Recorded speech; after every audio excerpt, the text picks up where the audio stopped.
ದಕ್ಷಿಣ ಕನ್ನಡ ಜಿಲ್ಲೆಯಲ್ಲಿ ಶುಕ್ರವಾರ ಮೃತಪಟ್ಟ ಕುಟುಂಬಕ್ಕೆ 5 ಲಕ್ಷ ರೂಪಾಯಿ ಪರಿಹಾರ ಧನವನ್ನು ನೀಡಲಾಗುತ್ತದೆ. ಮನೆ ಕಳೆದುಕೊಂಡವರಿಗೆ ಸರ್ಕಾರದ ಮಟ್ಟಿನಲ್ಲಿ ನೆರವು ನೀಡಲಾಗುತ್ತದೆ. ಜಿಲ್ಲೆಯಲ್ಲಿ ಅಪಾರ ಪ್ರಮಾಣದಲ್ಲಿ ಹಾನಿಯಾಗಿದೆ. ಸರ್ಕಾರದಿಂದ ಏನೆಲ್ಲ ಕ್ರಮವನ್ನು ತೆಗೆದುಕೊಳ್ಳಬೇಕು ಅದನ್ನು ಮಾಡಲಾಗುತ್ತದೆ ಎಂದು ಜಿಲ್ಲಾ ಉಸ್ತುವಾರಿ ಸಚಿವ ದಿನೇಶ್ ಗುಂಡೂರಾವ್ ಹೇಳಿದರು.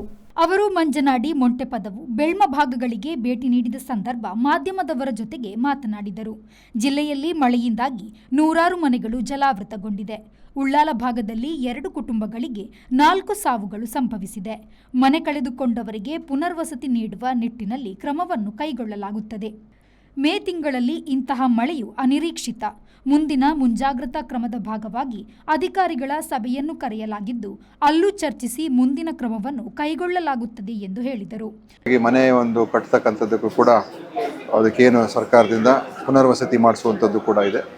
ಮತ್ತು ಇನ್ನೇನು ಎಲ್ಲೆಲ್ಲಿ ಡ್ಯಾಮೇಜ್ ಆಗಿದೆ ಅದನ್ನು ಕೂಡ ಪರಿಶೀಲನೆ ಮಾಡಬೇಕಾಗ್ತದೆ. ಮತ್ತು ಮುಂದಿನ ಮುಂಜಾಗ್ರತೆ ಕ್ರಮಗಳು ಅದ್ರ ಬಗ್ಗೆ ಹೆಚ್ಚಿನ ಗಮನ ಕೊಡಬೇಕಾಗ್ತದೆ. ಯಾಕಂದರೆ ಈ ಮೇ ತಿಂಗಳಲ್ಲಿ ಇಷ್ಟು ಜೋರು ಮಳೆ ಬಂದಿರೋದು ನಮಗೂ ಕೂಡ ಇದು ಅನಿರೀಕ್ಷಿತವಾದಂಥ ಮಳೆ. ಆದ್ದರಿಂದ ನಾನು ಮತ್ತೆ ಈಗ ಸಭೆ ಇಟ್ಕೊಂಡಿದ್ದೇನೆ. ರಾತ್ರಿ ಸಭೆ ಇಟ್ಟು ಎಲ್ಲ ಜೊತೆ ಚರ್ಚೆ ಮಾಡಿ ಬೇರೆ ಇನ್ನೇನು ಕ್ರಮಗಳು ತೊಗೊಳ್ಬೇಕು ಅದ್ರ ಬಗ್ಗೆ ನಾನು ಮಾತಾಡ್ತೀನಿ. ಶಾಶ್ವತ ಪರಿಹಾರಗಳು ನೋಡಿ, ಪ್ರಕೃತಿ ವಿಕೋಪಕ್ಕೆ ನಾವು ಎಲ್ಲೆಲ್ಲಿ ಸಾಧ್ಯ ಆಗುತ್ತೆ ಅಲ್ಲಲ್ಲಿ ನಾವು ಕೆಲಸ ಕಾರ್ಯಗಳು ಮಾಡೋದಕ್ಕೆ ಇರ್ತದೆ. ಆದರೆ ಇದು ಇಲ್ಲಿ ಇರುವಂಥದ್ದು ಒಂದು ಅಭಿವೃದ್ಧಿ ಮಾಡೋ ಸಂದರ್ಭದಲ್ಲಿ ಬೆಟ್ಟಗಳನ್ನು ನಾವು ಕಟ್ ಮಾಡಿ ಮನೆಗಳನ್ನು ನಾವು ನಿರ್ಮಾಣ ಮಾಡ್ತೀವಿ. ಅಲ್ಲಿ ಸರಿಯಾದ ರೀತಿಯಂತ ಅಲ್ಲಿ ರಕ್ಷಣೆ ಇರೋದಿಲ್ಲ ಹಿಂದ್ಗಡೆ. ಅದು ಜೋರು ಇಂಥ ಮಳೆಗಳು ಬಂದಾಗ ಅದು ಭೂಮಿ ಕುಸಿತ ಆಗುವಂಥದ್ದು.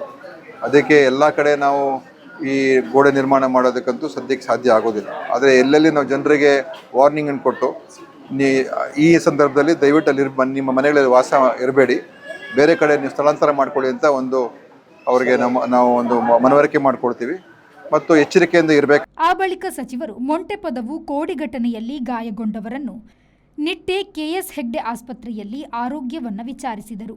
ಬೆಳ್ಮದಲ್ಲಿ ಮೃತಪಟ್ಟ ಬಾಲಕಿಯ ಹೆತ್ತವರಾದ ನೌಶಾದ್ಗೆ 5 ಲಕ್ಷ ರೂಪಾಯಿ ಪರಿಹಾರ ಧನದ ಚೆಕ್ ಅನ್ನು ನೀಡಲಾಯಿತು.